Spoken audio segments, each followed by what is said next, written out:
Hey, everybody, welcome back to Retro Wrestling. I'm your host, Gene Jackson, and we've got another fun review show in store for you this week. I'm excited about this one. Recently, well, I say recently, it's been a few episodes back. My buddy Tyler Peter joined. Can't talk. I'm going to cut this. Tyler Peters joined me, and we talked about Smoky Mountain Wrestling Bluegrass Brawl from 1993. And I invited Tyler back, and I said, "Hey, man, what do you want to watch this time?" And he picked out a Smoky Mountain Wrestling episode from 1994. So without any further ado, welcome my guest this week, Mr. Tyler Peters. Tyler, how you doing, buddy? Gene, I am doing fantastic. Thank you for inviting me back onto your wonderful program again. And I am so ready to talk some more Smoky Mountain Wrestling. Let's do this. I cannot wait. I've studied. I'm trying to be as prepared as you, and that's hard to do, but I'm glad to be here. Well, man, I appreciate you coming on. It's always fun every time we've gotten together and done these podcasts, whether it was on yours or mine. It's just great to watch these shows and come back and compare notes with you and see what you think about it. And we're both fans of good old Southern wrestling. And my goodness, it doesn't get any more good and Southern than Smoky Mountain Wrestling, right? It sure doesn't. If you like Southern wrestling, as they say, then Smoky Mountain Wrestling's got you covered. Wrestling the way it used to be and wrestling the way you like it, as they say here. So if you're watching along on YouTube, we're going to have some screenshots here and there. So here's a shot here. There's we're at Jellicoe High School in Jellicoe, Tennessee. Now you're a little more well versed with Tennessee than I am. Are you familiar with Jellicoe, Tennessee, Tyler? I have heard of Jellicoe, Tennessee. If I'm not mistaken, Gene, it might be north of Knoxville, going Okay. toward Kentucky, but I'm not sure. Though I'm from the state, I must admit my geography of the volunteer state is not always precise. So don't quote me on it, but I'm wanting to say it is kind of close to the Kentucky Tennessee state line, north of Knoxville, kind of that direction. Absolutely. Well, that makes sense for Smoky Mountain, and Lord knows Tennessee is such a giant state. It is hard to keep track of it. Me and Doug Gilbert's talked about that on his show some about it's so far across Tennessee that you can go up and down and cross two other states faster than you can go east to west or west to east in Tennessee.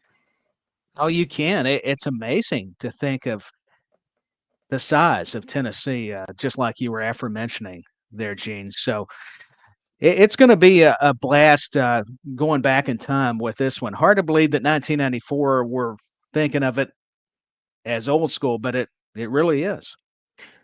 It is, and right now we're in 1993 on my USWA podcast, so we're jumping ahead to the next year, and we're going to see some familiar faces here for sure that we've seen over in Memphis. So that's going to be fun. And when we covered Bluegrass Brawl, we had Les Thatcher and Lance Russell. Well, today we've got a broadcast duo that I'm pretty fond of both these guys. This is a fun duo. We open up with our host, Bob Caudle and Dirty Dutch Mantell, or as Bob referred to him as Dr. Dirty Dutch Mantell. What do you think of these guys, Tom? No, I think both those guys are great. I was just going to say, Gene, it was very humorous to hear Bob Cottle call him Dr. Dutch. I've never heard Dutch Mantell referred to as a doctor, but I like it. I think they did a fantastic job. You can tell they had chemistry right away. And Dutch Mantell's so good on the color side of things, analyzing, but he brings a sense of humor to it because he's cheering on the heels, yet he's being fair at the same time. And Bob Cottle is one of the greatest. I can see why a lot of people look up to Bob Cottle, similar to a Lance Russell. So I thought they did a terrific job. So there's a look at there's Bob and Dutch there, and so as we get started here, as you see, if you're watching the video, Dutch has got a cap in his hand. You hear the old phrase drawn out of a hat. Well, we're getting ready to draw out the challenger for the Beat the Champ TV title, and Dutch is quite literal as we are drawing it out of a literal cap here, full of names. He reaches in. Our champion right now is a guy that goes by the Hornet. And his challenger, he's going to be in for a rough one this week, Tyler. He's taking on the Dirty White Boy, Tony Anthony. He better lace up them boots because he's taking on a veteran, the Smoky Mountain heavyweight champion at the time, and the Dirty White Boy, Tony Anthony, with the Dirty White Girl. She's one tough customer, as we'll find out the more we review this episode. And the Hornets, I'm fascinated by his story, Gene. Maybe you can help me. Who was behind the gimmick under the mask? I was trying to do my research and never was able to figure it out. So I'm referring back to the host, the Encyclopedia Pro Wrestling, as I like to call him, Gene Jackson. Well, I tell you what, I have some insight on who the Hornet is, but I tell you what, we're going to hook everybody. We're going to make them wait till we get to the Hornet match. And when we get to that match, the Beat the Champ TV title match, folks, I'm going to tell you all about the Hornet, who he is, where he went from here, and it's pretty fun, actually. The last time we saw the Dirty White Boy at Bluegrass Brawl in 1993, he was a heel. He had Ron Wright as his manager, and by now in 1994, he's a babyface. He's managed by the Dirty White Girl Kimberly, which was his wife. Not everybody was privy to that, but I had remembered her managing him in Continental in 87 in that era. I remember going to Columbus and seeing the Dirty White Boy, the Dirty White Girl, and bless her heart, she got some awful things yelled to her at ringside. I was just 87. I was 10 years old, so I heard some things yelled at that poor girl that no 10-year-old should have to hear, and certainly a lady shouldn't have to hear either. But perhaps the way she was dressed, maybe she was expecting that. I don't know, but kind of asking for it, unfortunately, with some of the fans. I mean, let's be frank, and it is unfortunate to have fans throw those type of insults. It's one thing to get into the action, but show a little class. And hey, I've been around some wrestling events where that was the case, and it's not always for the good of the industry, if you know what I mean. Yeah, wrestling fans not always tactful. At least of all in the South. At least they weren't in Columbus, Mississippi, anyway. Another fun thing, and we'll move on here. But I thought it was kind of interesting that right here, the Dirty White Boy is feuding with Primetime Brian Lee and Tammy Fytch, and of course, Dirty White Boy is the babyface. Brian Lee's the heel. But they feuded here before in the past, and the roles were reversed. Brian was the babyface, and Dirty White Boy was the heel. So pretty fun here to see them redoing this feud, but on opposite sides of the fence. We'll have to see how that shakes out for us, Tyler. It was, I think, a very enthralling feud between Primetime Brian Lee and the Dirty White Boy Tony Anthony. And as we'll see, I don't want to give it away. We want to build the anticipation, so I'm going to follow Gene Jackson's lead here. But we're going to see there's some problems with the women too as we go along. Absolutely, they're gonna be heavily featured in this episode, and we'll see that in a little bit. And in this opening match, we're going to see Pat Rose, who was a guest on this very show just about a month ago, 6 weeks ago, I guess it was. I had Pat Rose there on the show, and man, what a career Pat had. And I mean, wrestled in nearly every territory you can name. There's not many he didn't make it through. So it was cool for the first match to pop up here, and my buddy Pat Rose is on here. And then I find out his opponent, and man, one of the most talented guys, man. You talk about somebody that it's such a shame that we lost him so soon. Chris Candido is here.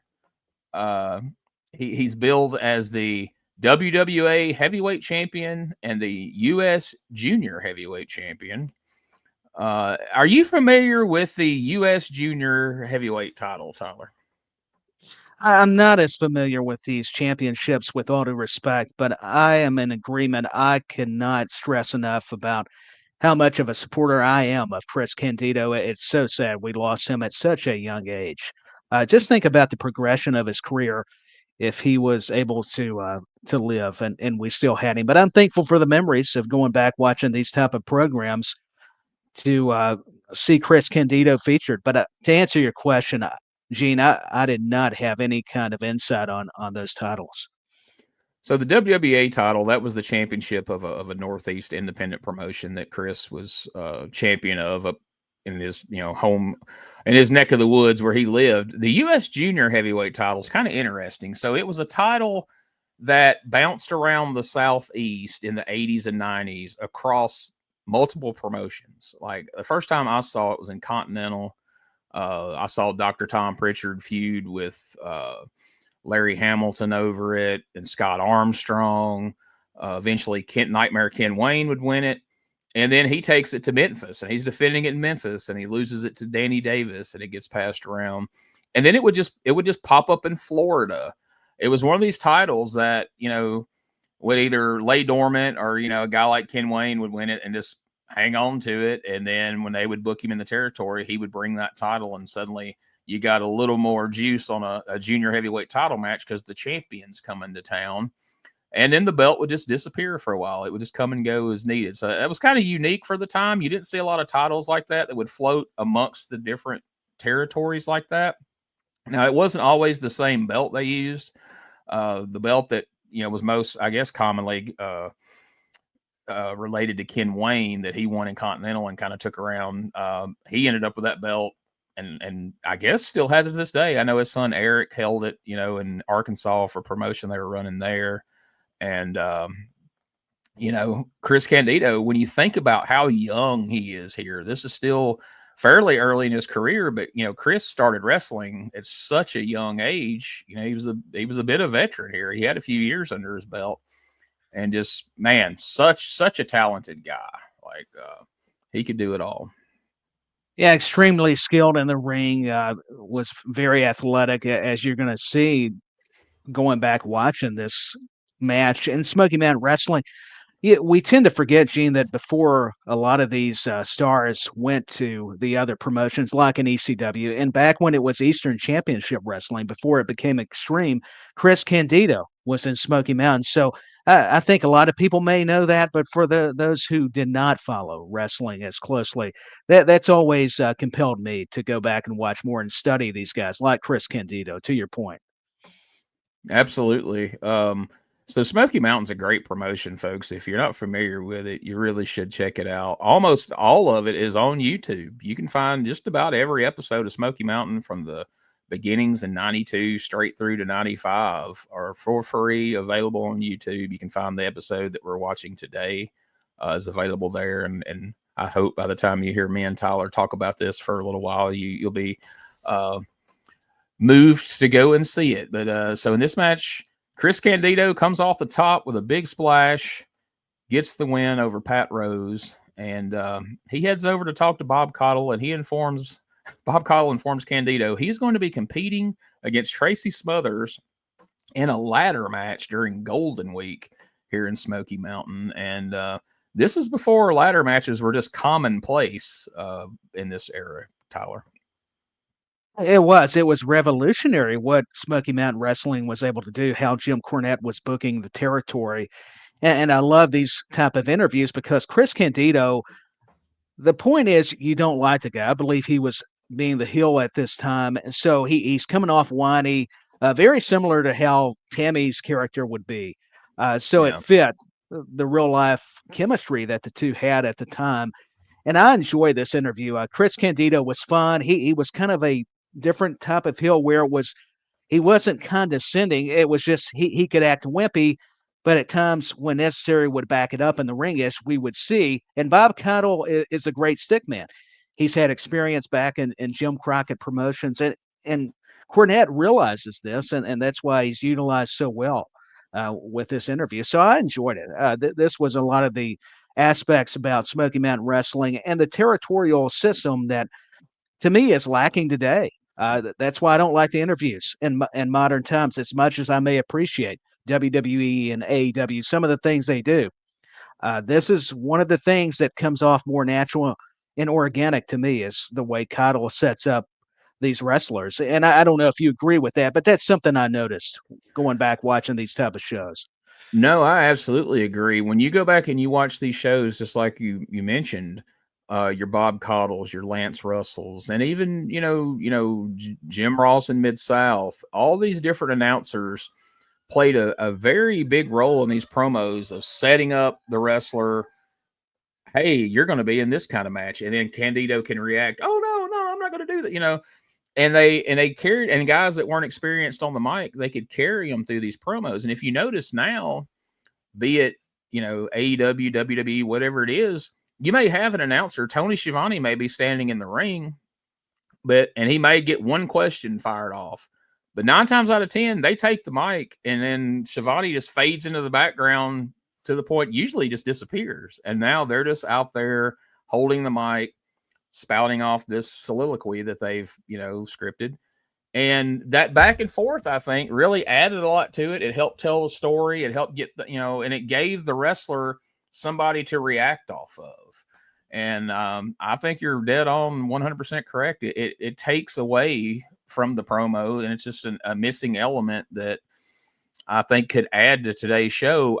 The only thing I think that maybe justifies it, other than a Schiavone or somebody who's been around, a lot of these new age announcers haven't been doing it long enough to be experienced enough to pull those interviews off. Like when you think back, Bob Caudle, for instance, Lance Russell, these guys would go in a studio on a day and do 40 to 60 to 100 promos back to back because they're promoting spot shows in all these different towns. And at the same time, they're getting that experience. At the same time, the wrestlers are getting that experience. Candido and Bob Caudle in the territory days would have done a variation of this promo several times over.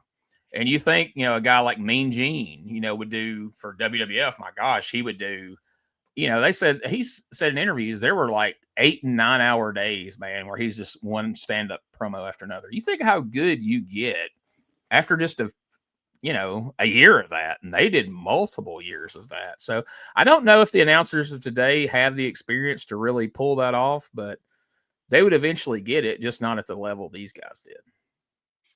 I think you brought up some very intangible elements. Mean Gene Okerlund had to stand in the studio for those promos for hours upon hours, and eventually you do build a chemistry with the wrestlers. And I think now I'm not knocking the methods, but I think they're getting rushed. And I don't like how the wrestlers take the mic away from somebody, especially like Tony Schiavone.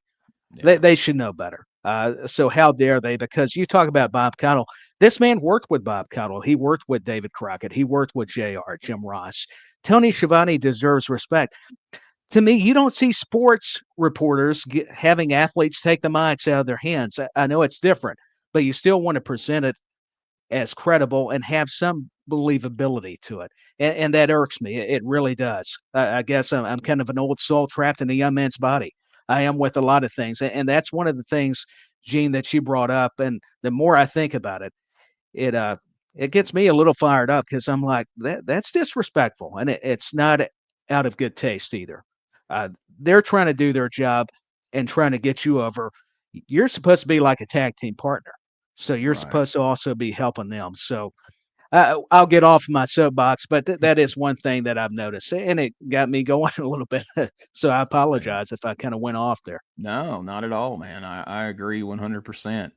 So from there, we hear, and this is not somebody. When I turned on this 1994 episode of Smoky Mountain Wrestling, I did not expect to see WWF superstar Lex Luger to pop up on my screen. But here he is. He lets us know that he is coming to Marietta, Georgia, to Smoky Mountain Wrestling's Armstrong family reunion. So, of course, at this time, Smoky Mountain is working in conjunction with the WWE. They're, we didn't have the term developmental at the time, but that's kind of where we're moving towards. And, of course, Jim Cornette was working with the WWF, and eventually we're going to be bringing the Heavenly Bodies and the Rock and Roll Express up to WWF and all that good stuff. Or I guess at this point we already have.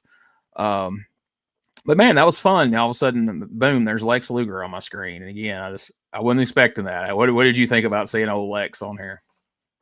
I was surprised too. I did not recall the working relationship at the time between the WWF and Smoky Mountain Wrestling, and to see the total package Lex Luger there, it was fascinating.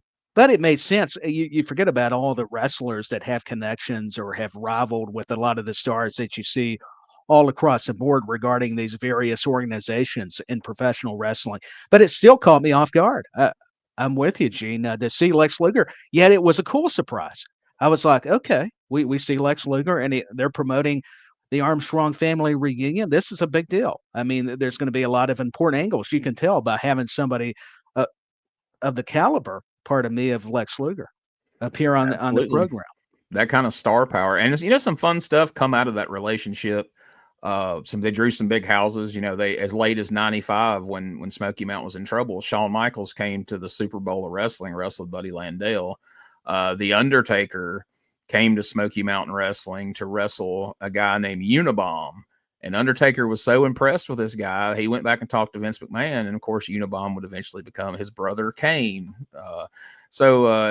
Big Boss Man was in at different times. Macho Man Randy Savage. So a lot of cool stuff come out of that, and drew Cornette some big houses in Smoky Mountain. So I was glad we were reminded of that here. So from there, we go to some footage of Ricky Morton being just bloodied and bludgeoned on TV last week by Jim Cornette, the Heavenly Bodies, and Bruiser Bedlam. There's a look at Ricky's face, and that wasn't commonplace always to see somebody get bloody to that extent on television. So jumping back into '94, having watched some current wrestling recently, how jarring was that for you to be like, oh, okay, they're they're bloody and Ricky Morton right here on TV? It took me back because you don't see it a lot in modern wrestling. I mean, AEW tries to do it, especially with Moxley, and a lot of people argue that, listen, you saw blood back in the 80s and the 70s. It was very much a classical way of doing things, depending on the stipulation and issue at the time. But I was taken back. I guess I'll just go back to it with seeing Ricky Morton bloodied. It was kind of a neat visual, even though violent and graphic at the same time. And I'll tell you, Jim Cornette impressed me with the way he was nailing all the wrestlers, the good guys trying to help the Rock and Roll Express, and pounding away with that racket, man. He was playing tennis with those guys. Exactly. He was showing no mercy, was Cornette, and I love how Dutch brought it up. He was like, Cornette is going to town. I'm paraphrasing this. You got to go back and watch the episode. Do yourself a favor. It's very memorable. And you forget this is very reminiscent of the Midnight Express in Crockett, in Mid-South, in Tennessee, all those territories. And you just love to see it. I mean, all the good guys trying to help out. And it's like this force field of Jim Cornette and the Heavenly Bodies. And they're not going to let anybody save Robert Gibson or Ricky Morton. So there you go. I mean, it was a sight to see. Ricky Morton bloodied up at the hands of the bad guys. You nailed it. It felt just like a segment from Mid-South Wrestling. As I was watching Cornette, have home run derby on these guys' heads with the racket as these guys are beating down, I was like, man, it's like we're back in Mid-South, and that's a good thing, folks. That's not a bad thing. And so after that, Prichard and Cornette, and I guess Jimmy Del Rey by association, are pretty irate because they just found out that this match that they're going to be having with the Rock and Roll Express is going to be a loser leaves town match. And the last time one of these happened, poor Stan Lane left town, and that's how we got Jimmy Del Rey into the mix here. So Rock and Roll Express, their record in loser leave town matches against the Heavenly Bodies works in their favor. So obviously Cornette and them's not happy, and Cornette cut a fired up promo, which he's known for. He still cuts fired up promos on AEW every week. And Prichard, I was impressed with Prichard here. He did a good job. I was too. Dr. Tom Prichard, I forget about when he's fired up and motivated. Not that he wasn't before, but especially this promo, he and Cornette, and it was very reminiscent. I'll just go back to that terminology of the old regional days where Jim Cornette would have a problem, and it did a great job of continuing the angle between he and Bullet Bob Armstrong. I believe they were going to do a separate event in Harlan, and you can help correct me, Gene. I may be having my facts a little backwards or just mixed up, but it was to set up that big feud between he and Bullet Bob Armstrong. And there's also another person, but I don't want to get ahead of myself with respect. I'll let Gene take it away from there. But I loved it. I thought it was a great segment. Yeah, absolutely. It made me want to go back in time and go buy a ticket to see this match. So then we get a promo from the Dirty White Boy and the Dirty White Girl. They're talking about Harlan, Kentucky that you just mentioned. So they've got a match coming up there. They talk about it, and then we move to our next match. Now here's a couple of guys that currently on the USWA shows that we're reviewing for the Retro Wrestling Review. They are currently the USWA Tag Team Champions in June of 1993. Steve Dahl and Rex King, Simply Divine. But here, they've moved on to the WWF, and they have become Stephen Dunn and Timothy Well Done. This was in an era of WWE doing some kind of corny things with the names of people and some play on words and things like that. But here they are taking on Robbie Eagle and Larry Santo. And of course, Robbie Eagle would go on to be Gorgeous George III in USWA. He would be the Stro in WCW. Well, the Maestro, and then later shortened to the Stro. And still was active on the Indies over in the Carolinas till just the last few years, I understand. Well, this match was to definitely put a spotlight on Well Done on these guys that were getting experience and exposure in the WWE. And you've got the history on them. They were in the USWA and some other promotions, I'm sure. To me, when I hear this name, though, it was indicative of some of the weird gimmicks that you mentioned, Gene, where I felt like, am I getting hungry? Do I need to order a steak, or is this a wrestling tag team? Because Well Done, it was just kind of funny rolling off the tongue there. But this was a match where they just needed to dominate. No disrespect to Larry Santo and Robbie Eagle.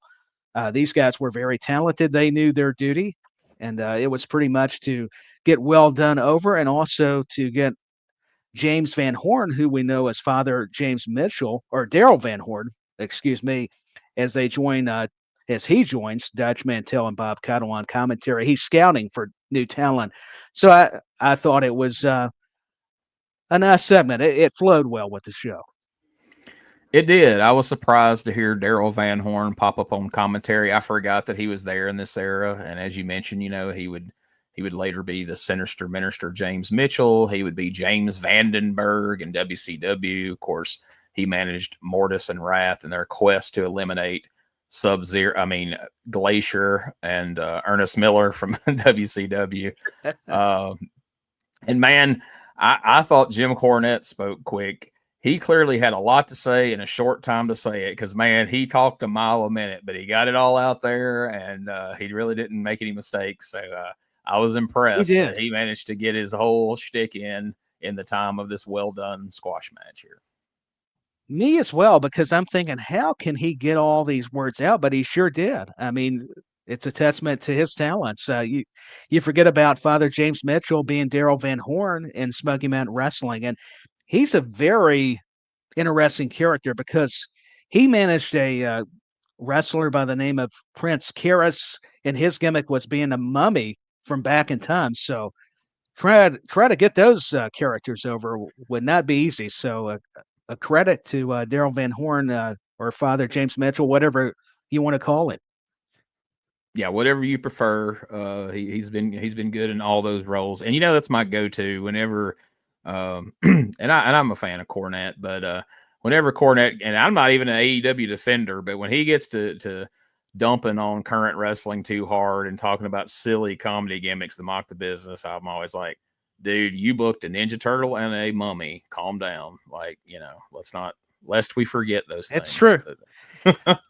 As much as we revere his knowledge and his booking and the way he views wrestling, they're all human. They've all made mistakes. It's easy to, in hindsight, to go back and critique things of the past and things today, like AEW or WWE. But he has to remember, I booked these crazy gimmicks too. He can't only fault Bruce Prichard and Vince McMahon on their gimmicks. Cornette, like everybody. WCW during the Jim Herd days, and Bischoff admits he was behind the Glacier gimmick. It was just the times, and there you go. Hey, everybody reached in the old box of gimmicks every now and again and see what came out. And sometimes gold, and sometimes it's a mummy. It's just it's just or a Ninja Turtle, or a ninja maybe a turtle. Christmas tree. Wasn't that a USWA thing? Did Jerry share a big old Christmas creature? We talked Prichard. about Okay. Unabomb / Kane. That he would also be the Christmas creature in the USWA. That's Glenn Jacobs was who got saddled with that crazy gimmick. So they're not all winners, folks, but it just shows you can overcome them, because he became a Hall of Famer after that. So we hear a promo from Well Done here, which is very reminiscent of the ones I've been hearing in the USWA, just minus Burt Prentice. So not quite the same, but pretty darn close. So we'll return after these messages.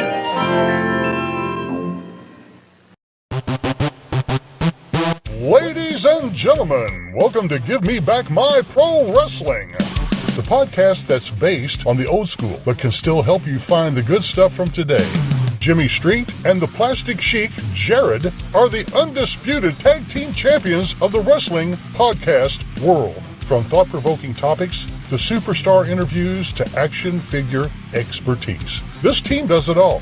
And all they ask is, give me back my pro wrestling!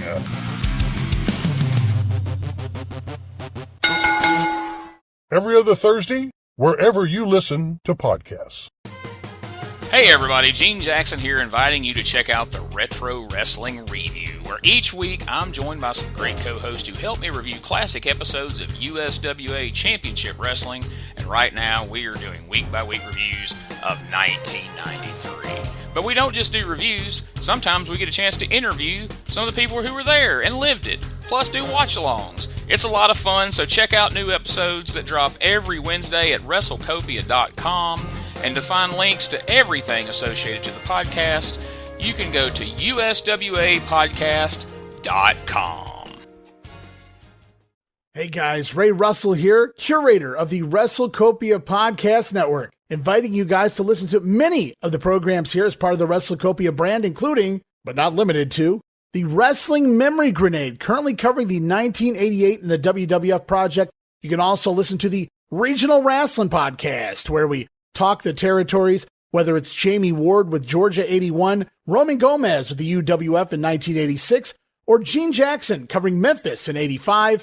3 projects going on right now over there at Regional Wrestling. You can also listen to the Wrestling Stoop with the legend himself, Bob Roop. Bob goes back in time each and every week, covering not just his career, but countless stories and interactions with hundreds of wrestling names spanning his 2 decades in the business. But that's not all. You can also check out the Puro Wrestling Academy with the professor of Puro Resu, Mr. Dan Ginnity. Dan and I go back in time and cover the history of Japanese professional wrestling in the English language.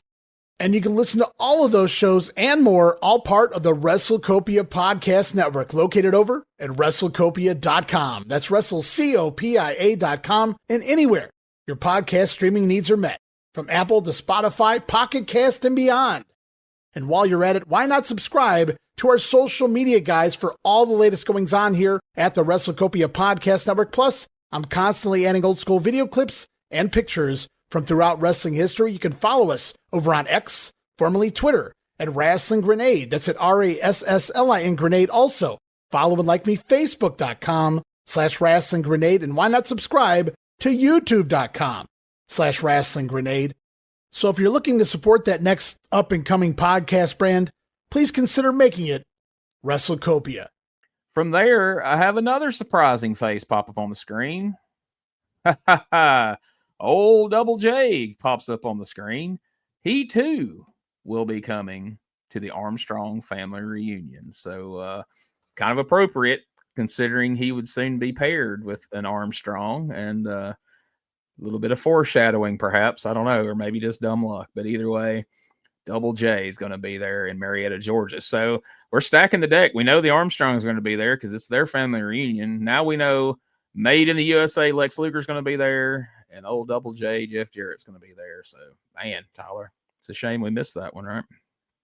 Yeah, it is a shame we missed that one, because that sounds already like a loaded and stacked show. For sure. Double J, Jeff Jarrett, you're getting some Memphis, USWA, and old Continental collaboration with Cornette's promotion of SMW, Smoky Mountain Wrestling, and to see Jeff Jarrett, I believe, Gene, too, you can help me with this. They were paired together when speaking of the Road Dogg and Jeff Jarrett, but eventually feuded over that song. It was actually Brian James singing the actual vocal, but Jeff Jarrett would limp sync, and that's how that encounter got started. So I thought that was entertaining, and knowing the mutual admiration the Armstrong family had for the Jarretts, it definitely made sense for him to appear. So it's very fascinating to get not only Lex Luger but Jeff Jarrett making some cameos during some of the advertisements to promote this big event, but that's the way to do it. Now, I find myself saying this a lot in this episode. People are like, well, Gene, you just didn't know anything if you're surprised about all this different stuff. But then we hear from a legend, Dick Murdoch appears on the screen. And as best I can tell, looking at that background, Tyler, I'm 99.9% sure this was recorded in Puerto Rico at a WWC taping. He cuts a promo about coming in to help Cornette in his war against the Armstrongs. Then we hear from Bullet Bob Armstrong again, who promises to drop him like a 22 and a hog head. Was you familiar with that saying, Tyler? No, and I'm from Tennessee, but that must be a Georgia thing. That was awesome, though. I loved it. It was a classic line. And Dick Murdoch with getting the money from Mama Cornette. They had to bring Mama Cornette into it. He's just saying he's ready to take on those inbred hillbillies that people from Texas have respect, that at least they know who their mother and father are, which I thought was brilliant on the part of Dick Murdoch. And Dick Murdoch, you forget he can cut a great promo too when he needs to. You forget he's not only a great wrestler, the guy knows how to talk. He's got the experience. And Dick Murdoch, Captain Redneck, one of the greats, was in a tag team with Dusty Rhodes a long time ago. And he and Bob Armstrong are two legends, so it makes sense. Cornette's always great about pairing the legends on either side. And there's a great angle because Cornette's involved. You know, it's going to be good. Bullet Bob Armstrong, Dick Murdoch. Throw all those ingredients together, you're whipping up something very good and memorable. And I'm all for it. Man, I grew up in North Mississippi, going to Continental shows in Columbus, Mississippi, seeing the Bullet and all the Armstrongs. I was a huge Bullet fan when I was a kid. Me and my friends at school would wrestle out on the playground, and me and my buddy James Atkinson would rotate. One of us would be the Bullet, the other would be Jerry Lawler. So we would have to draw straws over who was going to be who. But man, to see him here getting ready to take on Dick Murdoch again, if I'd have been anywhere near, I was a junior in high school at this point, so if I'd have been anywhere near Knoxville or Kentucky, wherever we're having this particular match, I'd have had to been there. But to your point earlier, man, Murdoch was so good because he could do comedy, but then he could turn on the seriousness and he could make you believe that he was coming to town to murder somebody, and it'd make you laugh again before the promo's over with. Like he could take you wherever he wanted you to go and make you believe it. And so, yeah, I was happy to see Dick Murdoch turn up here. And from there, we hear about the upcoming shows for Golden Week 94. So what that is, folks, you hear that mentioned a couple times, is, you know, they get a kind of a tour of shows here, so to speak, with some pretty big cards, with some pretty big stipulations on it. And they give it this moniker, Golden Week. They've got some pretty big matches they're building up to. Several different matches on this show that we've heard about are being, you know, billed as part of this. And so Bob Caudle is then joined by Primetime Brian Lee and Tammy Fytch, who most of you would probably know better as Sonny. And they pitched to a video of Tammy preparing for their upcoming mixed tag team matches as part of Golden Week, where Brian Lee and Tammy are going to team up against the Dirty White People, I guess they would be as a tag team, or the Dirty White. I guess so. They never clarify, but I'm going with that. It makes more sense. You know, we're a little late to the party on naming that, but we'll go ahead and dig in on that right now. We're going to call them the Dirty White Couple, I think would be appropriate here. Man, there's some pretty funny bits throughout these videos. You know, there's Tammy on the couch. She's doing leg lifts, but then she's also reaching down and getting potato chip every now and again. You know, you got the bit where you just see they're zoomed in on her and you just see her moving up and down. You think she's doing some sort of workout. Then they pull out and you see she's actually on Brian Lee's shoulders and he's doing push-ups and she's basically just sitting there. And then she's run along outside the car, and then she stops. She makes Candido get out. She starts driving and then drives away as Candido runs to try to catch up. So some pretty fun stuff there. What did you think of the Tammy workout video here? I thought it was perfect because, like Candido, she's comes off whiny. You can tell she knows she's pretty, and everything has to be handed to her. So just like you were saying with the exercises that she was doing, not only with Brian Lee or Candido, but like the leg lifts with eating the Lay's potato chips. And there's the one where she's doing setups, but she's painting her toenails. So it's Exactly. little things like that that are very comical and are fitting to her persona. So she did great. Did Tammy Fytch, and who, like you said, would be Sunny later on in the WWE. And I thought it was a nice way to promote the matchups. And I like how they implemented the Rocky music, at least a similar version of it. It was nice to see Brian Lee help her and everything. It was just so good. This is why we appreciate and like regional wrestling, because this is comedy done right, like Dick Murdoch. But when they need to be serious, they can turn it up. Let me tell you.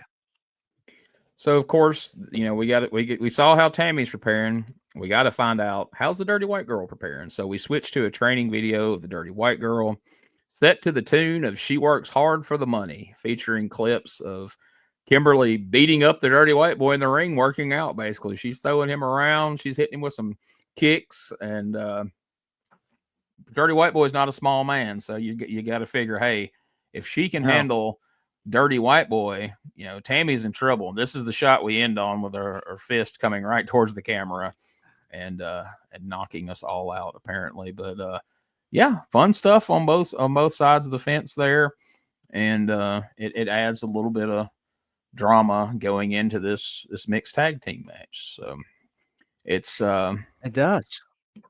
It's a shame, that Tammy turned out the way she did and things have gone. I mean, she was so talented and man, would just blow up from here, go to WWF, become the most downloaded, woman on the internet and have the career she had. And so for things to go the way they have is a shame, but she made the decision she made that got her where she's at today. So you can't really feel sorry for her. You got to feel sorry for the people it's affected. So well said. Eventually you have to be held accountable for your actions, but it's such a shame to know where her career was and now to where her life is currently. And I will say the Dirty White Girl, Kimberly, made me a believer because the way she was kicking and punching and applying actual wrestling holds to Tony Anthony, the Dirty White Boy, it was great. I mean, I miss video packages like this where it pokes fun in a way, but yet you can take them seriously, where it's got a good mixture of a lot of different characteristics. So I thought both these were done well. It showed you the contrast of the characters, their differences, and why they would not get along on camera and stuff. I don't know how it was behind the scenes, but at least as far as in front of the TVs, you could tell these two wanted to get at each other. Well, at least one, because Tammy would be reluctant. Of course, we'll find out later. And the thing I thought it really did a good job illustrating, at least on Kimberly's end, was, a lot of times as a fan, if I hear, well, two valets are going to be involved in the match, I'm going to think, all right, they're just going to pull each other's hair and roll around on the mat for a minute. Dirty White Girl was not hitting weak little, weak punches and throw, like she was laying stuff in on Tony Anthony, and she was actually throwing him around. And it's like, if I'm pondering going this show, and if I don't like Tammy, and at the time nobody did, I would think, okay, Tammy might really get whooped here. This girl, she can throw down. And so again, all this stuff in the territory days was aimed at making you want to buy a ticket. And so far, from the angle with the Rock and Roll Express and the Heavenly Bodies, with Dick Murdoch's promo on the Bullet and Bullet's response, now with these videos hyping up the mixed tag match, I'm sold, man. I would love to have been able to go see this. So they're doing a great job here so far. They are doing a superb job, and you said it, Gene. You commented about it. It makes you want to go watch the shows. If I was into wrestling at this time, which I was getting into, but this may have been actually a little before in 94, we're talking about the year. I mean, it builds anticipation. It makes you excited. It creates all the necessities that professional wrestling has been built upon. I mean, if there was ever a foundation, this was it. I mean, I would believe that Kimberly, the Dirty White Girl, would beat me up for sure. No doubt she wouldn't have any issues beating me up, and definitely Tammy Fytch at the time, or any lady, and a lot of the men may have to be concerned because the way she was presented was authentic, and that's the way to do it. And hold that thought. We may find a little more about that as far as what she could do to some of the men. So coming up next, we've got our Beat the Champ TV title match. Our champion, the Hornet, there's a look at the Hornet there. He's going to be taking on the Smoky Mountain Heavyweight Champion, who was drawn from the hat, the literal hat, Dirty White Boy Tony Anthony. And so champion versus champion here on TV. That's a big deal too, right? So a very big deal. So Dutch makes a comment that you really couldn't make these days, as he adds that he enjoyed the training videos and he likes to see broads fight. He sure did. I love Dutch Mantell, man, but you couldn't help but just enjoy the comment. I mean, sure, you got to be careful. You want it to be respectful, but he's talking about two good-looking girls, and he meant that the athletic competition, but I think he also underlined meant, hey, they're two pretty girls, so of course I want to see them, duke it out. So it's hard to sugarcoat that one, but I thought it was a clever line by Dutch Mantell. Absolutely. Nothing wrong with that at all. So Dirty White Boy and Kimberly make their way out. There he is, rocking the title. And the Hornet, so again, he's a masked wrestler. So the Hornet would later wrestle in Smoky Mountain without the mask as Brian Logan. He also worked here under a mask as one of the Masked Infernos. Something a lot of people may not realize. He and Tim Horner used to rotate out playing the character Kendo the Samurai here in Smoky Mountain was another one. And then eventually after Smoky Mountain, he would go on to work for Cornette in Ohio Valley Wrestling as Damien of one of the Disciples of Sin, along with Slash, a.k.a. Wolfie D of PG-13, BJ Payne, and for a while, part of the Disciples of Sin would be Leviathan, who would go on to be Batista in the WWE. So he got in with Jim Cornette here in Smoky Mountain, and Jim used him later in OVW, so it paid off for him. But Brian Logan, I think his real name's like Brian Keys or something like that. But this was a good gimmick for him. He did some fun stuff with the Hornet. He made it work, and thank you so much for giving us the history lesson, Gene, because that's a credit to your knowledge and helping us figure out who was behind the gimmick of the Hornet. And I'm so glad to see that he thrived too, like with OVW, and knowing that Sin was actually Jim Cornette's real life wife now, and Batista being the older character that he was that got him on the map. It's just so intriguing. So I appreciate you bringing it up to help us understand more of his relevance, because he was definitely relevant with talking about the Hornet. And I think he was a fun character. He did a lot of very innovative stuff for the time. You got to remember, it's 1994. Yeah, that's the thing you gotta keep in mind. Sometimes you see things on here, and if you're not, you're underwhelmed. But then when you think about like, well, wait a minute, some of these things weren't commonplace back then. This was, some of this is cutting edge stuff. And so Tony Anthony and the Hornet, they have a good little TV match here until Brian Lee hits the ring, attacks Tony Anthony, while Tammy stands on the ring apron. Now here's where I get a little confused, Tyler. Brian Lee's beating down the Dirty White Boy.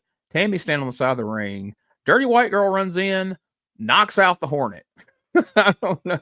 I mean, Hornet ain't really doing anything wrong to anybody here, but she comes in, she decks him, And the irony I found about this match is, if you showed a picture from this match with no context, you would think she would be the Hornets manager. They're dressed in matching outfits here with the yellow and black ensemble, but no such luck for the Hornets. She's in here knocking him out. So stands over. That's a good observation.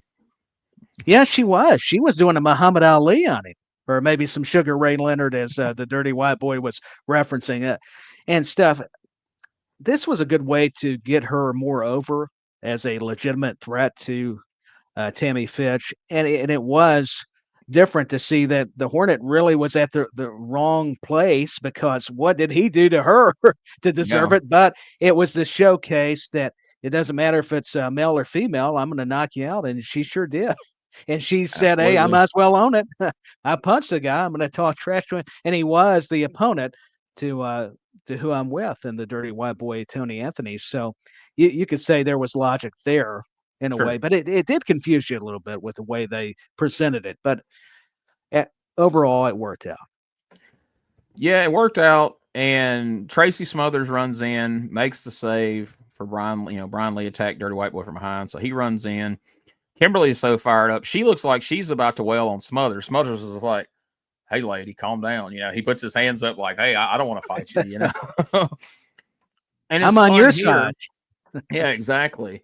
It's fun here to see Tracy Smothers come out and make the save for Dirty White Boy, because again, the last show we watched, there was a what was it? They have a strap match or I think so. Or it was something along the lines of a strap match or chain match. I'm sorry.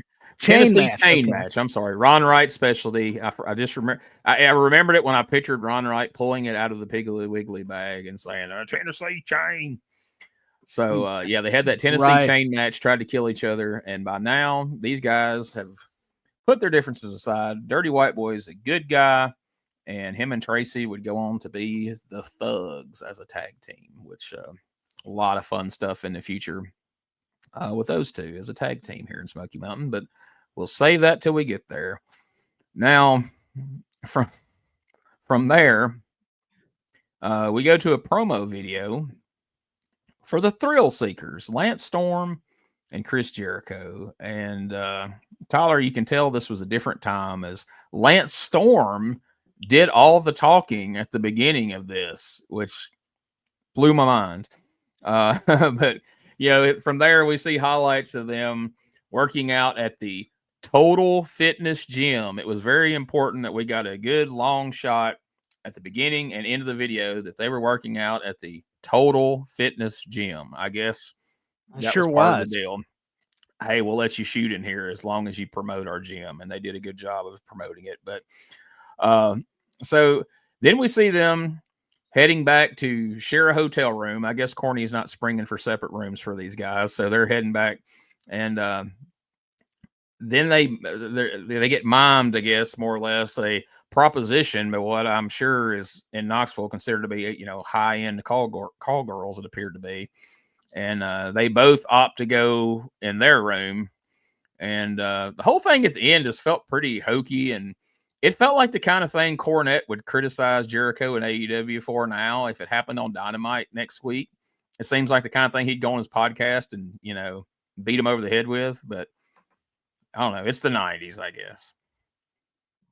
It is. And also, I was thinking about Vince Russo and the Attitude Era. I was thinking this would be something that Cornette would hate, but yet we see it in 94. So it just amazed me. I thought it was funny, especially in my teenage years, I would be laughing it and stuff. And everybody was envious of Lance Storm and Chris Jericho. Oh, they're getting the chicks. They are these rock stars from Canada coming in and exciting the territory, being this young, dynamic new tag team. And it was very interesting seeing Lance Storm be the guy to carry the promos, Gene, and not Chris Jericho, but it shows you the youth and the inexperience, I believe, at the time, where it was Lance Storm who had more of the confidence and Chris Jericho waiting his turn. And eventually we know how great of a talker Chris Jericho has become and still is. He's with AEW currently. Oh, yeah, absolutely. And he kind of looked, when Lance Storm started talking, first like, whoa, Lance is talking. But you could kind of watch Jericho And he almost kind of had a deer in the headlights look of like, oh no, he couldn't talk right now if he had to. Like, Lance is carrying this for a reason. So, but hey, the thing is, they were smart enough to know that. You know, they didn't. They were. They didn't be like, well, hey man, we both got to talk and make him talk before he's ready. So it was fun. That just kind of stood out to me as like, this is kind of weird. The two baby faces here are going to shack up with what looks to be high-end call girls, at least by Knoxville standards. But again, it was a different time. But we get another quick Jim Cornette promo, and now we're heading to the ring for our main event. And I'm pretty psyched about this, Tyler, because these are two guys that I grew up going to see live and for Continental over in Columbus. Tracy Smothers taking on the good doctor himself, Tom Prichard. There he is, one half of the Smoky Mountain Tag Team Champions. Behind him, you see our referee, Mark Curtis, with his trademark suspenders on. There's a shot of Tracy with that jacket that he couldn't wear today if he were still with us, bless his heart. But this promises to be a good one, right? Oh, it's a great match, and I like how it starts out between Dr. Tom Prichard and Tracy Smothers. Not only do you have Cornette doing the ring introduction like he does with the Midnight Express, he also carried on that tradition with the Heavenly Bodies. But we see some good technical wrestling, and then they settled it down. And I'll tell you, Gina, I know I'm getting ahead of myself, which I have a tendency to do if you've listened to me, but Dr. Tom Prichard with those chops, that was unbelievable how hard those chops were, especially in a smaller gymnasium, taking nothing away from the atmosphere. I always appreciated the environment, but just to see Dr. Tom Prichard and Tracy Smothers, you said it, two guys that you grew up watching. I grew up watching as well and learning to appreciate their talents immensely. These two guys were telling a heck of a story and didn't have a lot of time because it was the main event and this would close out the show. So the chops right away and some of the chain wrestling, I guess you would call it, to start out was good because instead of brawling immediately, let's change it up and actually have some actual wrestling holds. But let's not bore everybody. Eventually, we got to doing some different things in the matchup. Yeah, that's a great point. Like, they didn't have a lot of time, but they made the most of the time they had. They made it all count. It wasn't any dead space in here. We weren't really just killing time or anything. Like I said, it was action. And something else I thought of while I was watching this is, I looked at them and I'm thinking like, man, both these guys were so young here. But honestly, Tracy Smothers was about 10 years into the business in 94. He started in late 84, early 85. Tom Prichard been in the business nearly 15 years at this point. So a couple of veterans, but still young enough. They both started young enough that, they still could go here. I kind of consider this pretty close to their prime, honestly. And they showed you why right here in this match.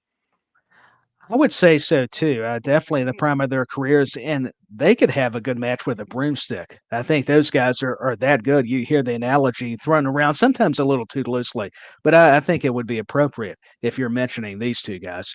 Talk about two in-ring generals with Tracy Smothers and the good doctor, Dr. Tom Prichard, and then Jim Cornette on the outside was another nice touch because you have to have him. He's going to interfere with that tennis racket at some point. And we just get a solid matchup. And considering it's just for your TV, your normal TV show, taking nothing away from it, you're building to an important angle. I mean, you can have a great match and it only need to have 10 minutes or 15 minutes. It doesn't have to be an hour-long match, taking nothing away from the Broadways that have been classics. But some of them, you can tell they run out of things to do, and you see why you need to be patient with some matches. That's something I'm starting to realize more and more when I watch some of the newer matches and some of the older matches too, why they took time. Some of them didn't even touch for the first 5 to 10 minutes to build up the excitement level, the energy, to fill the crowd. And they had the crowd on their feet, and the crowd were just anticipating that moment when they did finally touch. It wasn't like everybody sitting on their hands going like, God, will these guys hurry up and do something? I mean, they were all, they milked it for every bit they had. But so eventually Jimmy Del Rey makes his way down to ringside, which prompts the Rock and Roll Express to come down to ringside. And eventually Jim Cornette, he distracts the referee. Jimmy Del Rey comes in, But as the referee is getting getting Cornette off the apron, Ricky and Robert come in, double clothesline Tom Prichard, and that allows Tracy Smothers to get a pinfall victory here in our main event, and it puts more heat on that Rock and Roll Express Heavenly Bodies match because, dang it, the Rock and Roll Express has stuck it to him again, and Cornette is going to have plenty to talk about when it comes time because they got this Loser Leave Town match coming up, and there Prichard has been pinned. And of course, last time it was his partner Stan Lane getting pinned. So now we're kind of giving the implication that, hey, Tom Prichard might be the one to leave town this time. We don't know. So a great ending. And what really stood out to me watching this show, watching the USWA 1993 shows that I'm doing with Richard and Josh, we've been complaining a lot lately that the show has become, there's such a formula, because USWA TV on Saturday mornings was strictly there to set up the Monday night card at the Mid-South Coliseum in Memphis, as well as the card that they were going to carry around to the different towns the following week. But man, TV became so predictable. It became almost every match was wrestler A wrestles an enhancement guy. Wrestler B that he's scheduled to take on Monday night is going to run in and jump him at the end, and the match is going to end in a DQ. Lather, rinse, repeat. If there's 4 matches on the show, that's going to happen 4 times, Tyler. Main events, same thing. Even if you had 2, pushed wrestlers or, mid-card or main event wrestlers, you knew, well, where's the run-in? Here it is. There's the run-in. I thought they did a good job with these TV matches. Even though, yes, you had interference in the TV title match, but you needed it because you didn't beat the Hornet, but now Dirty White Boy's not walking around as the Beat the Champ TV champ along with being Smoky Mountain champ. It put heat on the match with Brian Lee. It served its purpose. But in the end, Ricky and Robert cost Tom Prichard the match. So, yes, Tom Prichard got pinned. It doesn't hurt him because the Rock and Roll Express did it.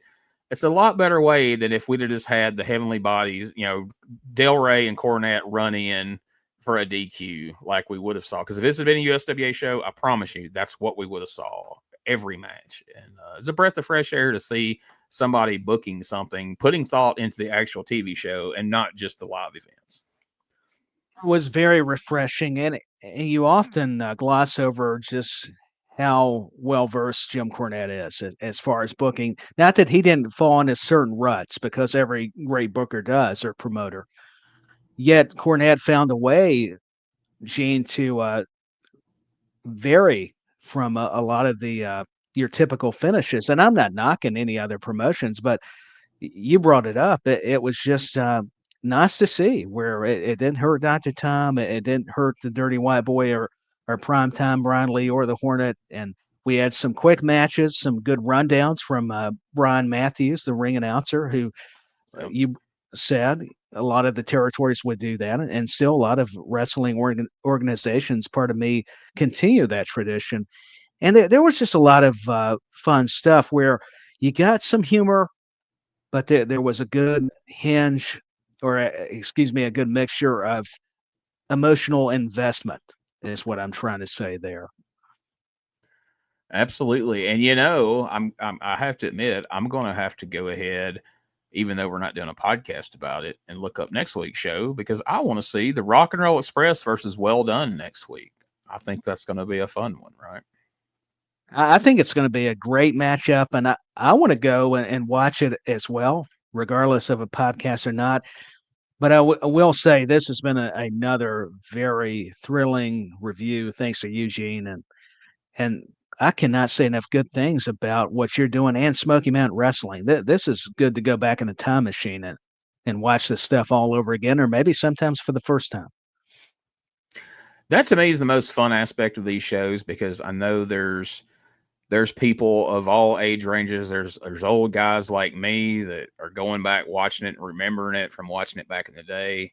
And then there's guys like you who have a knowledge of it because you've studied it, but you're going back and watching it now, or maybe you watched it after the fact previously, but you're getting a chance to go back and watch it again. But then there's also people, younger people who are, maybe current wrestling fans, and they've heard of these guys, but they're just wanting to watch something like this and see what it's all about. I think that's fun. And I think that's why shows like these are important, because, we work hard to be able to give them some context to what was going on at the time, who these people are, why, a lot of things happened the way they did, or our theories on it anyway.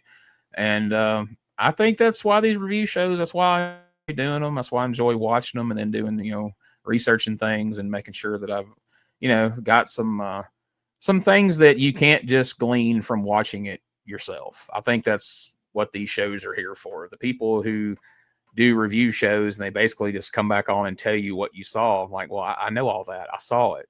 Give me something else, So Give me some you do a great job though. with that. Yeah, you do a great job with that on your shows, and thank you. I work to try to do that myself, and that's why I love having you on, because you always do the work. So when we come to the table and we talk about the match, man, you've always got plenty of insight and opinions, and then of course, I'm gonna have too much to say. So it makes for a fun show, man. I've gotten a lot of great feedback on our previous episode, and so I hope to continue to keep you as a regular here, and we can continue to review various old school regional wrestling.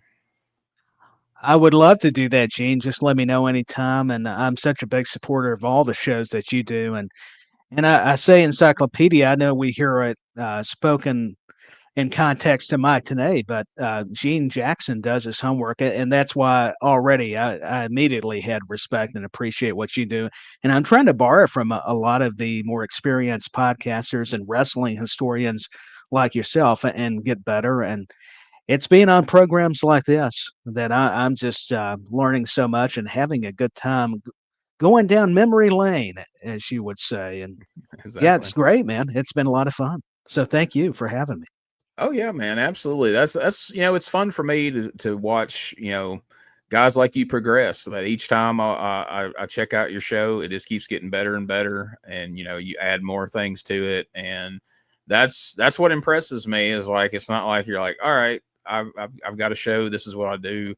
You're constantly trying to improve and learn new things and add more insight and different things to the show. So yeah, I'm always happy to have you on here. Anytime you need a guest, I'll be happy to come back on your show and talk for probably way too long. But I enjoyed a lot talking about USWA last time, but I have tons of other interest in different wrestling. So anytime you want me back, we can talk about anything under this, any old wrestling there is. There's a lot of old promotions that, I spend most of my time, it seems, talking about, Memphis wrestling. So that's why it's been fun when I've had you on. It's a little something different to talk about Smoky Mountain.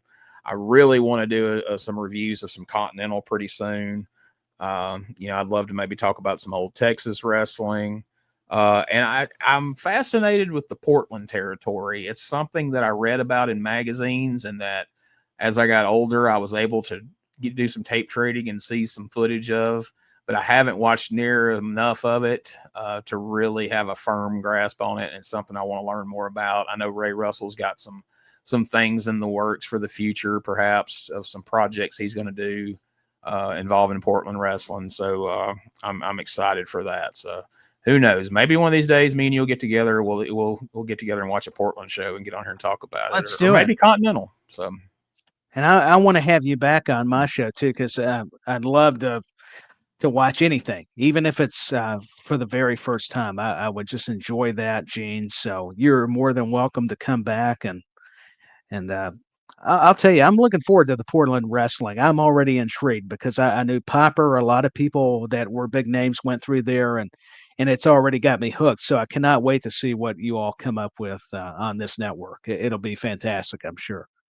Should be fun. Like you said, man, some big stars came out of there. Piper and Buddy Rose. And, me and Doug Gilbert talked with the grappler Lynn Denton recently, and he talked a lot about Portland. They got that big Portland Expo coming up next year that Captain Nick Massey from Captain's Corner is doing. He always puts on great conventions, and he's got a lot of tricks up his sleeve of some classic Portland stars. He's already announced a bunch, so far, and I know he's got a few more to announce. So it's going to be fun keeping track of that. But man, we've mentioned your show a couple times, but tell folks where they can find your podcasts and what they're all about. Sure. I've got two programs that I host currently. The one is about music called Tyler Talks Music, and the other one is about wrestling titled Tyler's Takedowns.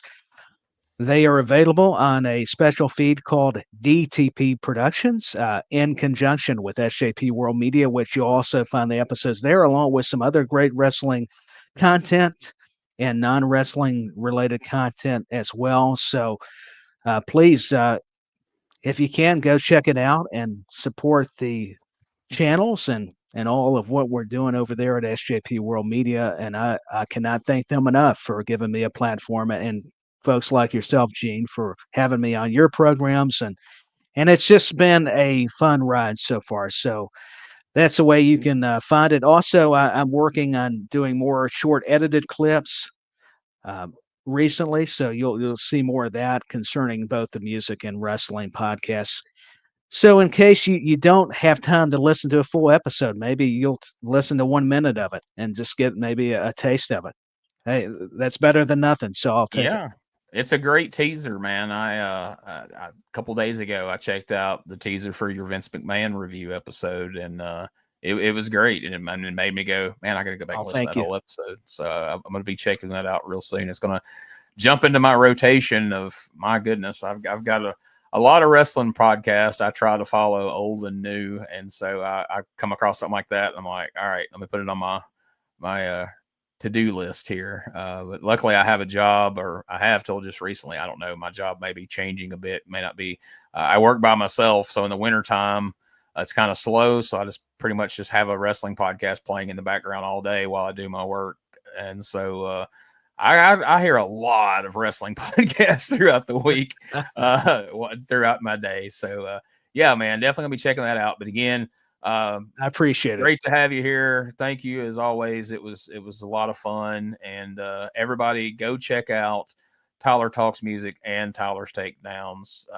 He's just as insightful there as he was here on this episode talking about Smoky Mountain Wrestling, and we'll watch some more of that in the future as well. But yeah, coming up, we'll get you back on here. We may watch some Continental, we might watch some Portland. There's time to eventually do both, because these things come out Sounds every week. good. As you know, the train never stops rolling. You're like, woo, got that one done. Time for the next one. And it just it keeps going. Yeah, it's constant. I mean, even with breaks through holidays, after I get back, I've got some scheduled. I'm like, I can only enjoy the holidays momentarily. I've got to get back on this train. Yeah, I did an interview last night before this one tonight, so that I could take next week off for Thanksgiving, other than I'll record the USWA one this week, and I think I'll need to record something with Doug and Tommy next week. But for the most part, I'll be able to take next week off from doing podcasts. So that'll be good. But it meant that I had to record 2 different nights during the week this week. So had to study up and prepare for 2 different shows. But hey, they were fun. I talked to American Kickboxer, which by the time this comes out will have already come out, a.k.a. Izzy High from KAW in Memphis, and JCW back in the day. He was a lot of fun to talk to, just a super, super cool guy that helped pave the way for the cruiserweights in wrestling. So it was a pleasure talking to him. And, of course, I knew that we were going to have fun with the Smoky Mountain show. So it's not like it's work or anything. You know what I mean? It's all fun. about having a good time. Yeah, exactly. Well, we certainly did that. So Tyler, thank you once again, and we'll catch you again real soon. And thank you all for watching another episode of Retro Wrestling here on the Retro Wrestling Archive YouTube channel, or whatever podcast platform you may be listening to this. Thank you.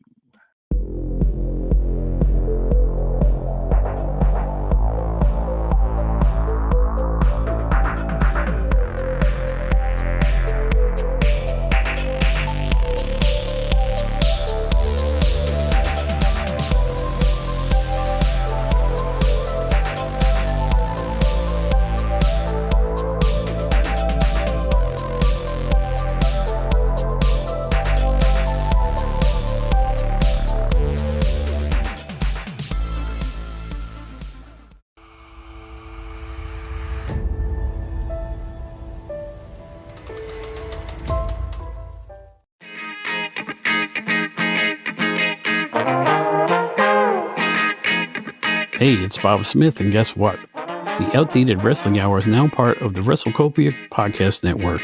But hey, no fear, you're still going to hear the unique guests, comedy, music, authors, journalists, funny people. Who knows who's going to end up on the Outdated Wrestling Hour? Remember, it's all new and all old. So check it out in the Wrestlecopia Podcast Network and wherever you get your podcasts. Listen if you know what's good for you. This is Wrestling Nostalgia, the podcast that dives into wrestling history. Hey, wrestling fans, I'm Dave Dynasty, and if you enjoy podcasts that are knowledgeable and history-driven, then Wrestling Nostalgia is for you. With great guests and fun interviews, there are over 200 episodes in our archives. We chat with several first-time guests and often cover topics not discussed on other podcasts.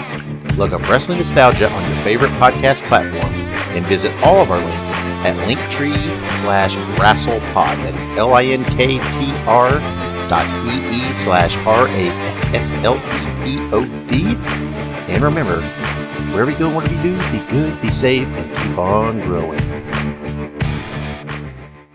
Hey guys, this is Wolfie D from PG-13. Check out my podcast, Live and in Color with Wolfie D, every Monday at noon. We're talking Memphis, we're talking ECW, WCW, WWF, everywhere that I've been. We even have some great guests, some Hall of Famers on the show with us. Every Monday at noon, Live and in Color with Wolfie D.